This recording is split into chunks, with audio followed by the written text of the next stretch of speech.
In this video, we will talk briefly about some of the main concepts and important figures in structuralism as a literary theory in English literature. Structuralism emerged in the early 20th century. It focuses on understanding the underlying structures in cultural products, like texts, by looking at the relationships between elements within those structures. The idea is that these structures are universal and can be studied scientifically. Let's start with the key figures. 1. The Swiss theorist Ferdinand de Saussure. He laid the groundwork with his theories on linguistics. 2. Claude Lévi-Strauss. Strauss applied structuralist ideas to anthropology. 3. Vladimir Propp. He talks about the rhyme and the reason in the structure. Now, let's dive into some of the concepts in structuralism. 1. Binary oppositions are a key concept in structuralism. We understand the world through pairs of contrasting elements. For example, we understand the concept of good in relation to bad or light in relation to dark. These oppositions are fundamental to how we structure meaning. So, to find meaning in a text, we should search for these oppositions and analyze their interaction in the literary work. 2. Signifier and signified. This concept refers to the relationship between a word, signifier, and the concept it represents, signified. For example, the word tree, signifier, represents the concept of a tall, woody plant with branches and leaves, signified. The relationship between the word and its meaning is arbitrary and established through language conventions. 3. Lang and parole. Lang refers to the underlying structure or system of a language. Parole refers to individual instances of speech or writing.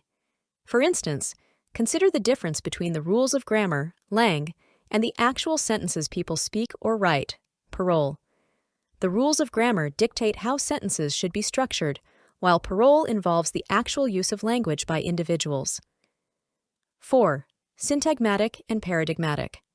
Syntagmatic relations involve the linear arrangement of elements in a sequence, such as the order of words in a sentence. Paradigmatic relations involve the selection of one element over another within a set of alternatives. X. The cat chased the mouse. This particular order and choice of words are what create meaning. 5. Mythomes. These are basic units or elements of mythic narratives. For example, in the myth of Cinderella, mythomes include the wicked stepmother, the fairy godmother, the glass slipper, and the prince. Each of these elements contributes to the overall structure and meaning of the myth, revealing underlying cultural and psychological patterns.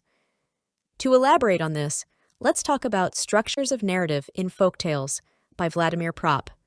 This concept refers to the underlying structure of narrative patterns and functions in folktales.